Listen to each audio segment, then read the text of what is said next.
the most positive part of this experience, the best part of this experience has been the relationship itself between us. Like, I have loved getting to know you as a person, and I feel like I've known you for so many years, but yeah, I feel like there's so much more I need to learn about you. I believe that what we have, you can have. Yeah. I believe that we're not some super special individuals that have some magical relationship. Yeah. No. This is what God can do when you submit to him and when you properly understand the love of God and what he has for you. Yeah.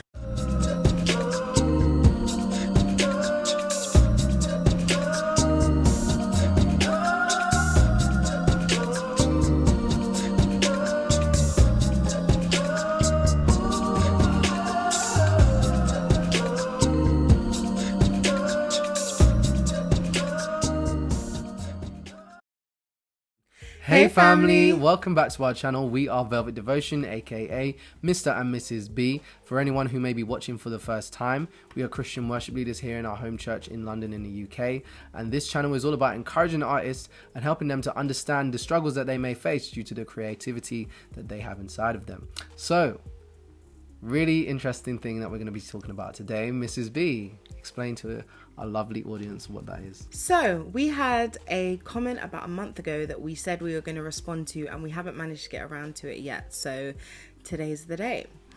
So here is the comment. I would appreciate it if y'all spoke more about your personal lives a bit more, like how to be a thriving Christian couple, etc. I have so many questions, like navigating being Christian and facing worldly temptations, especially sexually. I only say this because I see the main pics of your channel of you getting married and being romantic. Anyway, hope you understand. Do as you please. Thanks for the content. Cool. So we've decided to just talk today about one, how we got saved, two, how we met and started having our relationship in the first place, and three, how we ended up getting engaged. We felt that really there was a lot of other things that could also help to benefit anyone who wanted to know anything more about this, but it would just be too long of a video. So we're going to do this video today, and basically if you guys want to know more about us, then we'll do a couple of other videos afterwards, but you guys are going to have to leave some comments and let us know what you want. So yeah, would you like to start, baby? Okay. So in my scenario, I started off as a teenager just wanting to live life in a very sinful way. I expected to become a singer, big and famous, and just living a life of luxury and just parties and everything like that. Everything you see on MTV. And basically, just before I went to uni, my parents separated. And it was a real shock because it just let me know that my parents are real people. And so I thought to myself, I need to grow up. Went to uni, was flourishing, performing, doing everything that I love to do musically. And then I ended up going to America with my mother and my sister.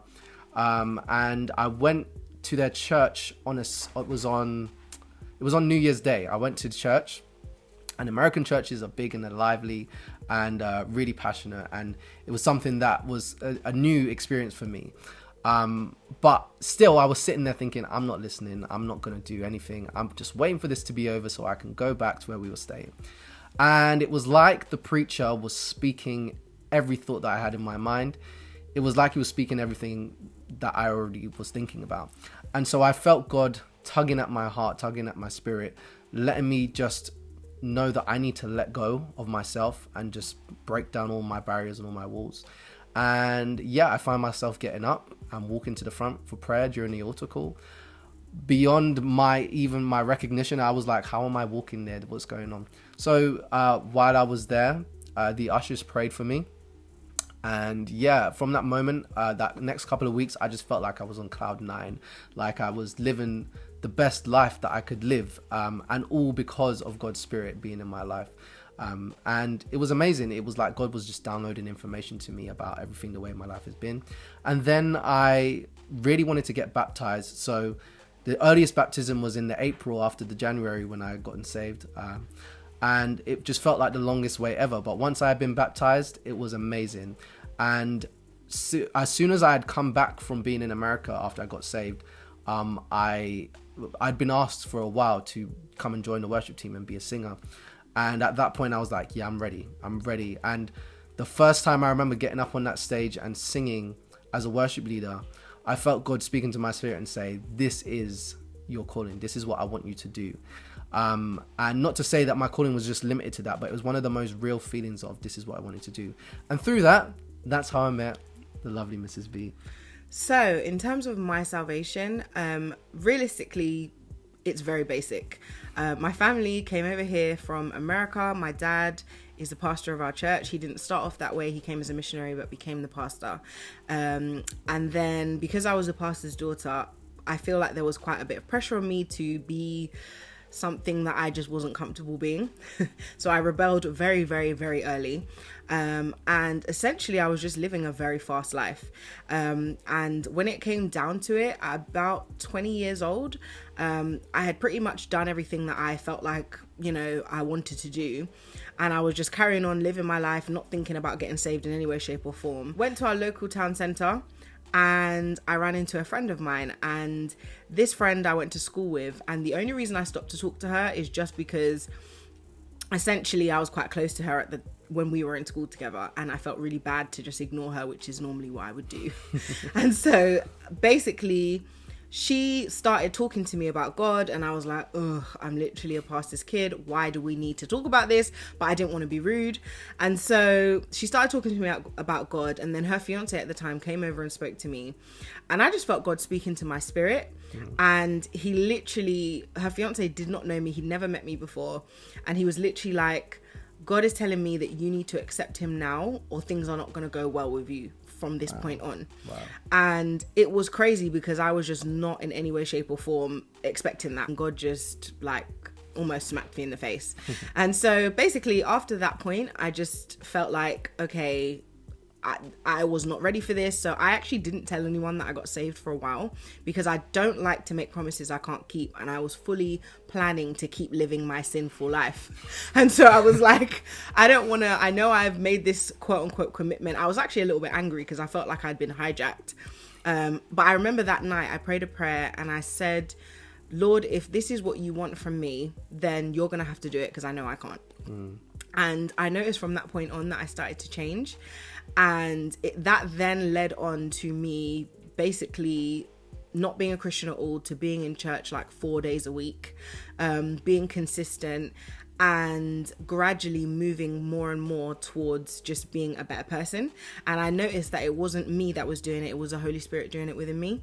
And I ended up joining the worship team. I ended up being a youth leader. I've always worked with children professionally as well. So it was very, very strange, just the whole thing that happened. And I knew that it was God that was keeping me. So I ended up going from all of my crazy past to being completely focused on God, completely committed to trying harder. And when I say committed to trying harder, I don't mean that I didn't make any mistakes, because I did, but just committed to letting him change me.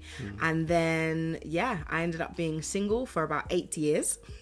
And then and while that was happening, God was refining me, changing me. And then randomly Mr. B came into our church, and it was what it was. So Mrs. B is just going to explain a little bit about how we interacted through the worship team. What happened?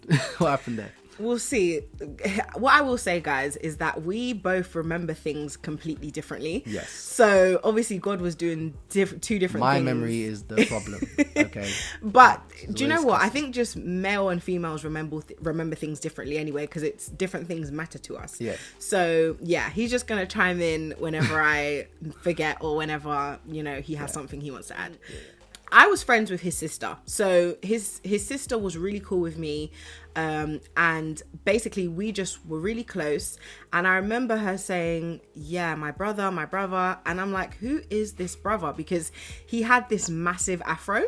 And so the afro was hiding his face. So she was like, yeah, my brother. And she'd always be talking about my brother. And I'd just be like, who is this guy? And then one day he got a haircut. And it's like he just appeared out of the fro. So I was like, that must be the guy she's talking about. That must be her brother.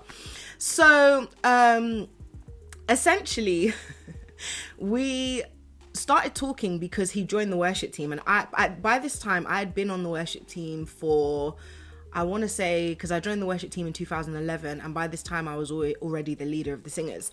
So he joined the worship team and we immediately got along because he produces really good music. And I was surprised because I'm quite a strict music critic with the things that I like. You have but he, high standards for music. Yes. But he really, really did wonderful music, and I was like, okay, this guy is on point. And what I was amazed by was that even though, because there is an age gap between us, I was amazed by the fact that even though he was younger than me, and even though he was new to the worship team, he was teaching me things about music, and he was so passionate about music, and I was like, wow, like I was not expecting that. So it's weird because of the age gap, neither of us were really looking at each other like that. We were just sort of I don't want to know what the word is, but we were basically focused on the worship team. Yeah. We were focused on trying to serve God and trying to get better at our craft. And for me, the worship team wasn't even necessarily the main thing I was focusing on, because at that time I had a business in childcare. And so I know that God had told me to do this, but it was sort of like it wasn't a side thing. I was very passionate about it, but it wasn't my main focus, if that makes sense. So when he came into the picture and was showing me all this amazing music and was like, yeah, this means this and da da da da, I was like, oh my days. And because at the time he was were you at uni at the time? Yeah. Yeah. At the time he was at uni for music, so it was amazing to me. So I was like, okay, this guy is awesome. So then what happened? Then we started writing music together. Yeah. So we started writing music together. We started doing things together, like concerts and worship night events and just things that meant that we were together all the time, right? And so it was quite a natural thing because of the fact that he was on the worship team. On our team, we rehearse several times a week. So the singers have a rehearsal on Tuesday, and it's basically just to help us make our arrangements. And then we have another rehearsal on Friday night, and then we have another rehearsal Sunday morning before we actually sing in church. So we were already together 3 days a week because of that. And I also, one of my jobs also, as well as being the worship leader, is to work for the church office. So he would come and visit me at the church office, and it wasn't strange at all because we were both on the same team together, and we had to work out arrangements and things like that. So we ended up just talking every day, and it was so natural and it was so smooth. And I think God knew what he was doing, because if either of us thought it was going to be a thing, we probably would have thought about it more. But because of the fact that we were both on the team together, our guards were down, and we were just talking to each other naturally, flowing, talking about our purpose, talking about what we both thought that God wanted us to do individually. Talking about our business ideas for the future, where we wanted to go, how we wanted to live, like all of the main things that were really important to us, we were really just opening up and expressing about. And so obviously you jump in anytime you want. No, this is good, man. This is good. You're remembering it really well. So yeah. So this is where it got a little bit awkward after a while, and I don't know exactly how long it was, but we started talking every day. Like we started messaging every day, literally, and we started talking every day, and it was like our conversations were getting longer and longer. We'd be on the phone for hours talking to each other, and it was always productive. It was never anything like, weird or anything. It was always like church, worship team, how good God is, this, that, and the other. And it was like, we realized that we both made each other better people. Yeah. Like we both sharpened each other. Like he made me a better singer, and I, not to be vain or anything, but I already thought I was reasonably decent, and I was like, wow, he's making me a better singer. And then I would like critique his music, and I'd be like, yeah, I think it could sound better if you did this, and da da da.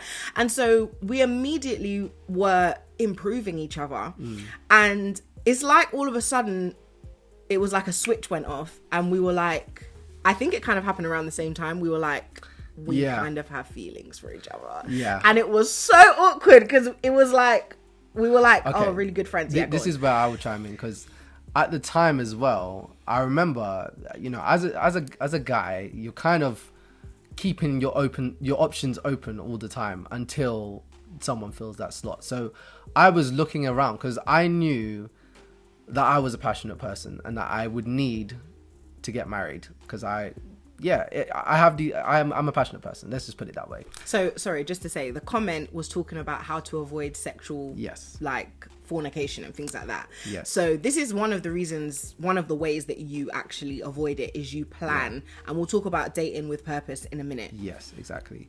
And so I knew that, I'd read in the Bible that if you are this type of person and you want to be passionate with someone, you want to be in love with someone, the right thing to do was to get married. And so I knew I need to get married sooner rather than later. For sure. And so I wasn't pushing it or forcing it, but I was readily aware and I was readily looking. So I remember just looking around and, because I was at uni at the time, I was looking at uni and I was like, the girls here, there's not really many solid options because I went to an arts uni, and if anyone who's been to an arts uni knows the vast spread of the type of people that you get there.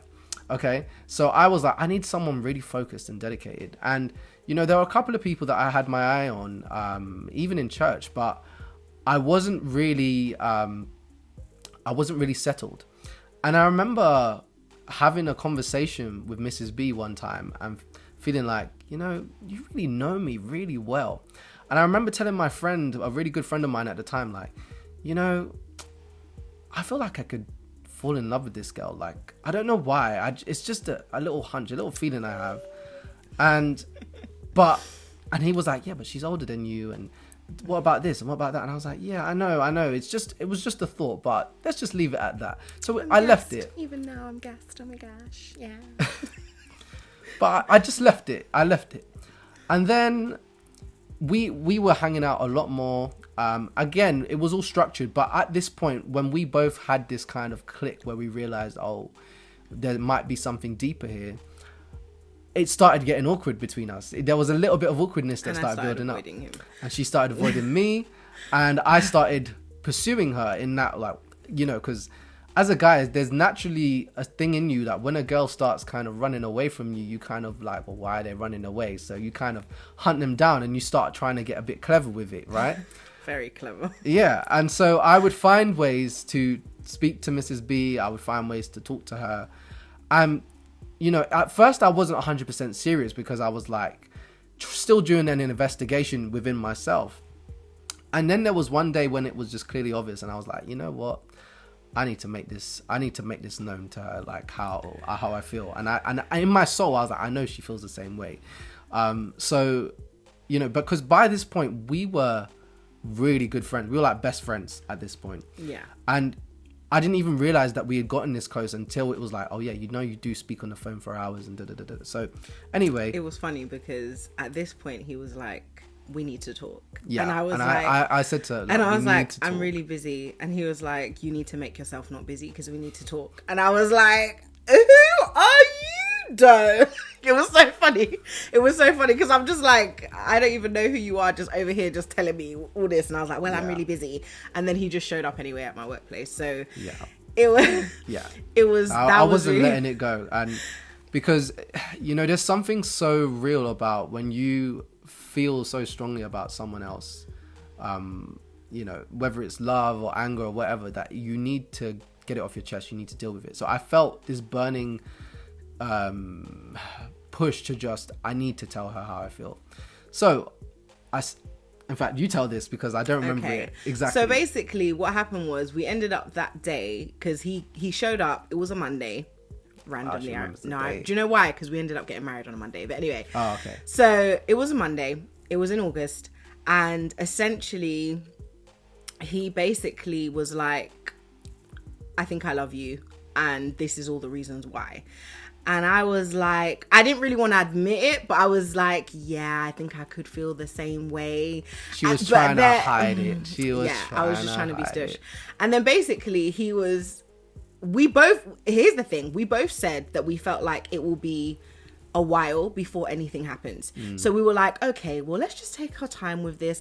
Let's just not, think too hard about it. We can get married, in a couple years. Yeah. And basically what happens when you tell somebody you love them and they tell you I love you too, and then you carry on being friends, is that you have to make a decision whether you're going to be with this person or not. Yeah. And so this happened in August, and essentially after it happened, we kept talking on the phone, and I just got really annoyed because I was like, our feelings just got stronger for each other, because it's like, that you care about this person, they care about you, so why are you not together? And so I got really annoyed, and I was like, look, December came, he was going to Dubai because a family member had flown out him and his family, him and his immediate family. And so he was in Dubai, and he was supposed to be coming to my house for Christmas dinner, because obviously he knew my whole family, and his family and my family knew each other. And so I said to him, I was like, look, this can't run. We're not going to, we're either going to date with intention, or we're just going to be nothing, because I can't be your friend anymore. Yeah. And so I was like, this is just awkward. Yeah. And so I was expecting him to be like, okay, well, maybe we just need to call it. And surprisingly enough, he was like, no, that can't work. So I was like, well, listen, just take some time and think about it when you come back. When he came back, he was like, and correct me if I'm wrong, but he basically was like, if I don't take a chance with this, I'm going to regret it for the rest of my life. So, do you remember saying that? Yeah, I do. No, I do. I remember it, because I remember feeling at the time like, this woman is probably going to be your wife. And I was like, okay, and there was so many things internally that was going on with me. One was like, I still feel like I want to do certain things with my life before I commit to a woman. But then I was like, but I really do want to love someone and be married. And, there was so many things about it. And then I was like, but this woman she's my best friend. Like, why wouldn't you marry your best friend? And I was like, but even though I was thinking I should get married, it was like, am I going to be doing this now? Like, am I going to be doing this in a year? And by the way, this was all happening while we were both praying and asking God if this is what he wanted for us. Yes. And so, but this kind of all happened before he came back and spoke to me. Because when December 25th, he came to Christmas dinner, and he was like, yeah, I want to make a go of it. And I was like, okay, well, we can't really do that until you've spoken to my dad and until we've spoken to your mum. And he was like, well, I've already spoken to your dad. And I was like, what? It was hilarious. So I didn't realize that, because him and my dad were quite close, because my dad is also on our worship team. So, and he's the pastor of the church also. So I was just not expecting him to be that bold. Yeah. I was not ready. I was not expecting that.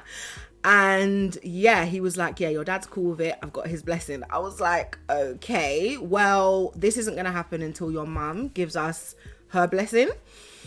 So basically the next day he spoke to his mum. He came back to me on December 27th and was like, no, he came back to me the next day on the 26th and was like, yeah, come and speak to my mum. She's cool with it. And I was not expecting that. And I think because of the age gap between us, I was just thinking, this is not something that she's going to really want for her son. And she literally said to me, like, really what I want for my son is for someone to love him who loves God, for him to have a godly wife who's actually going to really care for him. And I feel like that's you. And I was not expecting that at all. I was so flabbergasted. And so we had a really good evening, and then, because I kind of wanted to hear it for myself. Yeah. And then basically after that point, we started dating. And now, bear in mind, this is probably where we should talk about dating with intention. So in our church circle, and I'm saying our because every church I think has slightly different ways of dealing with this. But essentially, they encourage you to marry young, right? And the reason they encourage you to marry young is because, first of all, if you don't plan on having sex until you get married, but then you're telling people to get married at 30 or 40, are you expecting people to stay Yeah. virgins all the way till then? Yeah. That's ridiculous. And so for Yeah. me, I knew I couldn't It can't- wait. I can't can't run. wait till I'm 30. Yeah. Like, when we said initially, oh yeah, we'll get married in 2 years, my head, I was like, can I really wait 2 years But it was like, to let's just not- think about it. to not be, Yeah. sexually active? I was like, bro. And then on top of that, what the Bible teaches us is that you grow together and you build together. So really, up until about 100 years ago, it was actually quite normal for people to get married at about 15, 16, 17. Yeah. And they would usually it was the women who would get married about First, 15, 16, yeah, 17, younger. and the men who would get married about 20, 21, 22, because the men had to be able to provide for the women. Yeah.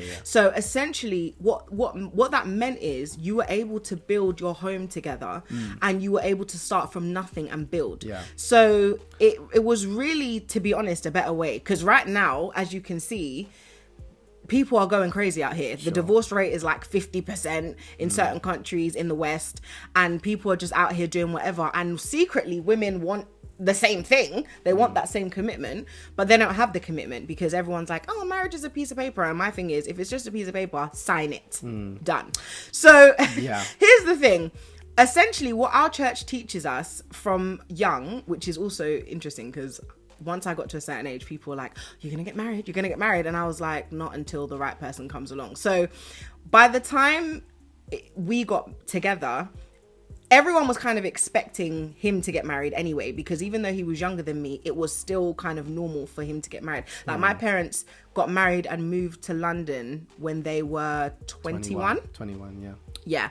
So, and that was kind of normal, that especially if you're in a church circle, that's still normal to this day. So basically we got well, before we even actually started dating, we already knew that if we were going to date, it was to see if we could marry each other. Yeah. Right. Yeah. And so what that means is you're able to essentially date without sleeping together, but also without messing around. Because I think when you start off not knowing what you're doing, it just creates confusion. And then after that point, we essentially realized pretty much immediately that this was right for us. And it was like the hardest part was making the decision beforehand.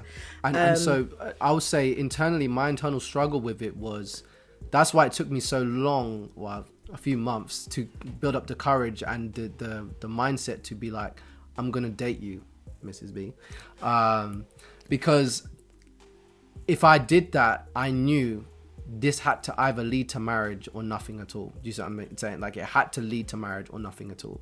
And so it was a big commitment to make initially. But at the end of the day, when God brings someone in your path who is so right for you, it's the biggest thing to get over is yourself. That's what it is. The biggest thing to get over is yourself. And that's what I had to get over. And so when I was in December or whatever it was, that I finally was like, you know what? Yeah, let's do this. That was what I was really thinking in my head. Can I marry this woman? And that's the decision I made. I said, yeah, I can marry her. So from then, even before we had properly dated, I was like, I could probably marry her, because I had known her for a good couple of years before this at that point. And we worked very closely together. On the worship team. I'm sure even just leading up to that point when we started dating, we were probably talking every single day for a solid year at least. Like, without fail. And there were set times where we were like, maybe we shouldn't talk to each other for like a few days or something like that. But for a solid year, I would say we talked to each other almost every day. And so by that time it came to be like, yeah, let's date. Boom, we already knew we were kind of getting married. And so we were talking a and our lot. families were already cool with it. So it was like, it was great. cool. It was almost like we were already about to be married. So. It's really, there's an old school word called being betrothed, and essentially courting. And when you are betrothed, it was almost like you're married already, but you haven't quite made the final step yet. So essentially, and we were also advised by my dad and the pastor of our sister church who did our official marriage counseling. Because really, we had two sets of counselling. We had counselling from my dad, and then we had counselling from the pastor of our sister church, who gave us our official counselling once we actually got engaged. And we did like proper sessions and stuff. But it was very much so advised to us to, one, be accountable. So don't just go and start dating somebody and nobody knows what's going on. So our immediate families knew what was going on, and our close friendship circles. But we were also advised to not tell the whole church about it. We were advised to keep it quiet. And the reason we were advised to do that is because if we started dating each other, or courting, should we say, and then we realized that we actually didn't like each other, then it would be super awkward, and one of you might feel like you have to leave the church, because people who know you're dating, they're like, what's happening? What's going on? Da-da-da-da. And then if you break up, oh, you broke up? Oh, who broke it off? What happened? And it just becomes this unnecessary thing. So essentially, we then went on to date for, I think, because we started dating December 27th, 2016. And we got engaged. Well, here's the thing. We actually started planning our wedding. So as soon as we started dating, we started planning our wedding. So we officially didn't get engaged until January the 11th of 2018. But once we started dating, December 27th, we basically started planning our wedding. So we actually, and this was one of the things that God let me feel confident about, because one of the things that I was like, Lord, I'm not wasting my time with this man or any man. And it was like every time I was like, oh, this isn't gonna work, God was like, nope, this is what it is. And Mr. B would come along kept making things work from time to time. Like whenever things would come up that we thought, like, how are we going to pay for this? Oh, well, God gave me a better job. Oh, how are we going to do this thing? It was like, God provided a way. It was every time. It was like he wanted it to happen so much that he was just literally providing everything. So he literally got him, because he had a job at the time, because my dad had a whole pep talk with him about you have to make sure you can provide for my daughter. Obviously, it was much nicer than that. Yeah, but he was great. Yeah, he was cool, but he was very clear about what the standards were. So he was like, you have to do this, you have to do that. And he would say this to anyone. It wasn't just for his daughter. Because my dad does marriage counseling all the time. So he was saying this is the standard in general as a man. And so God literally got him a new job. God got us a wedding venue almost immediately, and he gave it to us at a discounted price. Like the guy that was there was like, you know what, I wouldn't normally do this, but today I feel like I should give you this at £500 deposit. And what was crazy is I kept thinking in my mind, like, Mr. B might change his mind. So every time something would happen and I'd be like, oh, he might change his mind, then he'd be like, nope, we're booking the wedding venue, and he paid for it. Nope, we're doing this, and he paid for it. Like it would just be so many things that he was like, boom, boom, boom, boom, boom. And so essentially by the time it was weird, because on the night he actually proposed, we went to do a food tasting for our wedding, even though he hadn't proposed yet. And we went with his mum and his sister and one of my friends. And we went to do this food tasting. And then it was so strange, but it was like, we know we're getting married, even though we haven't, like, it was weird. Yeah. And to be honest with you, I think part of that was me, in that I think while you haven't made the proposal, there's still this kind of mindset of, well, it might not happen. We might not. And I think it was like a phased process of getting used to the concept of, we're actually getting married. And so the first bit was, we're dating. And in my head, it was like, okay, that's a hurdle I got over. And in the back of my mind, it was like, okay, but we might not, just because, things might not work out. So there's a little bit of a chance there. But then by the time we had, been together and we'd been doing this, our relationship only got stronger every month after that point. Yeah. And then by the time it came around to, booking the venue for the wedding and stuff, it was already like, do you know what? We're doing this. Like, we are together now. And I was happy about it. And once I made the decision, like, I need to propose, I need to buy a ring, I need to do this. And I had been trying to buy a ring for a month or two before I even did it anyway. And even with that, like, God provided, like, even because, as a young person, if you haven't done many things on credit and stuff like that, it doesn't work. But I was able to buy Mrs. B's ring on credit, and it got approved. And I was like, how did it get approved? I don't know. But God just made it work. Yeah. So, even down to things like that. So by the time I proposed to Mrs. B, it was like, this is my wife. Like, and I'm excited. I was really excited. And so every time I overcame myself in terms of making a decision to step forward and step up to the plate and be a man and a husband, it was like a weight was lifted off my shoulders. Because what happens when you're trying to do something good, the enemy will come against you to try and hold you down. And I believe that's what I was struggling with for a good portion of our courting process, because there were so many times where I felt such doubt about things, and I was like, yeah, but what about this and what about that? And I would go into my thoughts so deeply and just be really depressed all of a sudden, like it wasn't even a thing. And I believe those were spiritual attacks from the enemy a lot of the time. But there comes a point where when you meet the right person, there's something inside of you that understands that this is a good thing. And don't get me wrong, there is no person in the world who is absolutely perfect, because we're all sinners, we all have flaws. But the commitment that you're making is, I'm going to love this person regardless of their flaws. And the commitment that you're making is to understand that this person is not just someone you have to look after, but that person also will look after you. Sure. And so it's a 50-50 thing. And I don't like saying 50-50, because really you're both putting in 100%. Yeah. And that marriage and that union only works if God is right at the center. And that's how we were able to thrive so well with this. And if you both love God more than you love each other. Yes. So that's really like, God is supposed to be the number one thing in your life, and then through that love of God teaches you how to love your spouse. Yes. So it's kind of like a triangle, instead of it being just, because I shouldn't have to get all of my needs from him, and he shouldn't have to get all of his needs from me. And that takes some of the pressure off of you as individuals as well, because we're only human at the end of the day. We can't provide everything someone else needs. And so you do your absolute best at the time, and God fills in the rest. God helps you to do what you're even doing. Absolutely. So it just requires a willing heart. That's the main thing. So we got married. Well, no, we got engaged on January the 11th. Then we announced it on January the 14th, which was a Sunday, and the whole church just got up and started clapping. Everyone was surprised because nobody knew we were dating aside from our immediate family and our immediate close circle. It was so exciting for everyone. So everyone was like, woo, like cheering. And it was funny because one of our elders was like, that boy is a dark horse, because nobody knew what was happening. Like it was very like kept under wraps. Yeah. So at that point, we had basically already kind of planned out our whole wedding already.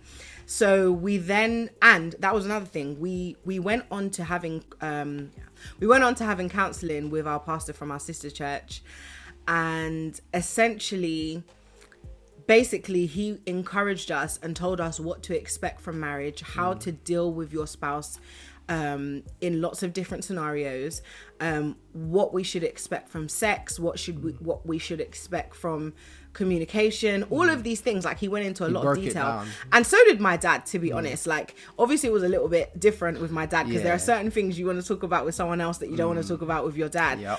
But it was good to have both perspectives and to have both people with such wisdom being able to help you and guide you and tell you, this is the situation. So at that point, basically, we started just planning. In fact, we'd already pretty much planned everything. So we just started putting things into place. Yeah. And then, from engagement, which was January 11th, to marriage, it was only 8 months. So we got married on Monday, August the 6th of 2018. So this year it will be 5 years that we're married. There you go.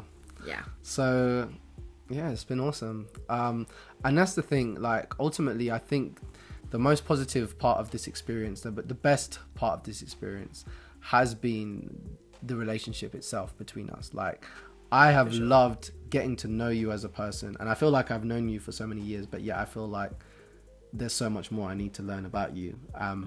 And I have loved this process of learning with you and growing with you. And, like, life is hard at the end of the day. There are things that you're going to struggle with. But when you have someone that you can go through it with, that loves you and that wants the best for you, and vice versa, and then be there no matter what. And then, but ultimately the part that makes the most difference is knowing that person loves God. And so even when that person fails in an area, there's someone else keeping them accountable, not just keeping them in check. Keeping them in check. And I think that's also why it's really important to be grounded and in a really solid Bible-based church as well, because you have so much more accountability from other people. And you know, the word accountability sounds like a scary thing, but really what it means is that you know that there are eyes on you. You know that there are people who are expecting you to do well. They're not watching you for you to fail. They're watching for you to do well. And that's what God is ultimately doing. He's putting us through things. He's helping us see things because he wants us to pass the test that we are in, and he wants us to do well. And he wants us to be thriving and succeed. He wants us to be on fire for his message, for his gospel, and to serve each other and to serve others. And so ultimately at this stage, we both feel that is what has happened in our marriage and our relationship. I feel like we're just getting started. And We've like 5 years. We're not even there yet, and that's not even anything. Like, and we were dating for 2 years before, so it's like it feels like we're just getting started. Like, I feel like you make me a better person for sure. And there are certain things that we went through, like in our first year of marriage, that if you weren't there, I don't know how I would have dealt with it.